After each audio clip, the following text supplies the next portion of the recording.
Are you following me or not? It was the persecutor, not the persecuted. And so I want you to notice here that you have the dragon, you have the beast, and you have the false prophet. What does a false prophet represent? It represents apostate Protestantism as it is found primarily where? In the United States of America, which is going to join the beast to enforce by law what? The mark of the beast.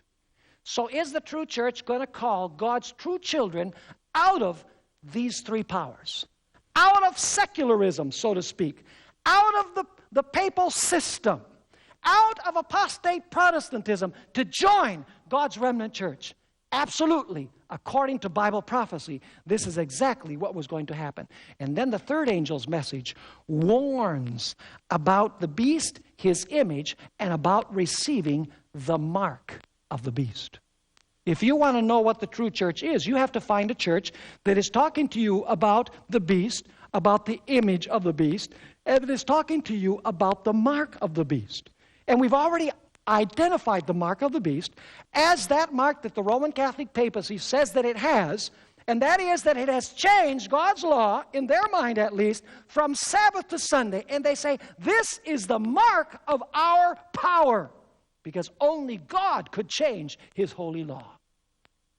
And so it has to be a system that warns people, a religious organization, the church, which warns people about these apostate powers. And folks, I know it is not politically correct to do this.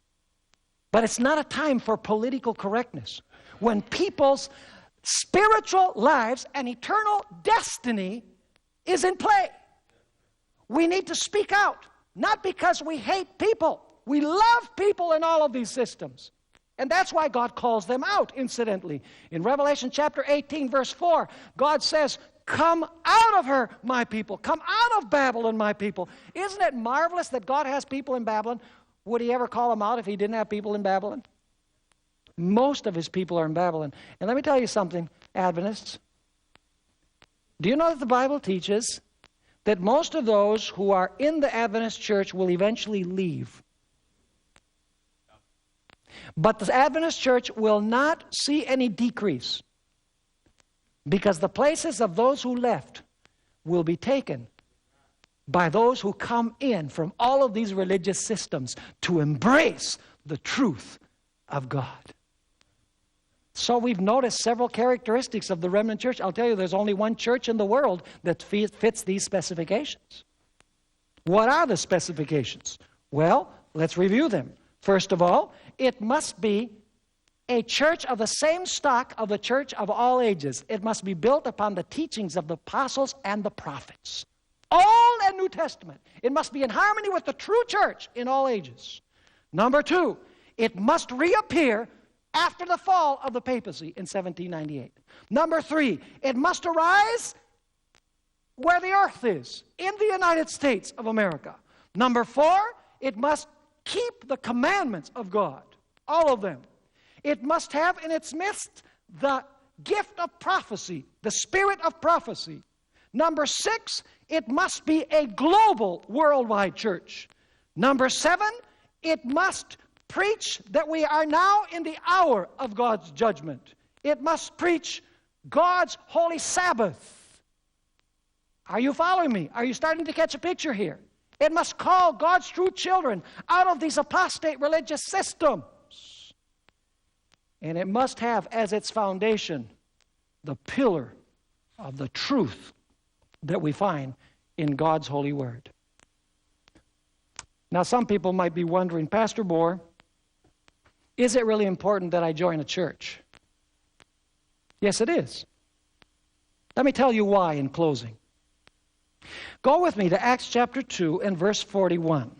Acts chapter 2 and verse 41. Here it's speaking about the harvest of souls that came on the day of Pentecost. It says in chapter 2 and verse 41, then those who gladly received His word were baptized. What happened with those who received the word? They were what? They were baptized. And that day, about 3,000 souls were what? Were added to them. What does that mean? When they were baptized, 3,000 souls were added to them. Go with me to verse 47. It says, praising God and having favor with all the people, and the Lord added to the church those who were being saved. What does it mean, added to them? It means to be added to the what? It means to be added to the church. And baptism means two things. It means joining Christ, and it also means joining his body, which is the church. Colossians chapter 1 verse 18 says that the body of Christ is the church. And in 1 Corinthians chapter 12 and verse 13, we're told that it's through baptism that we join the body of Jesus Christ. What a wonderful privilege it is to belong to God's remnant church in these last times, to proclaim his message to the world, to prepare a people for the glorious second coming of Jesus Christ in power and in glory.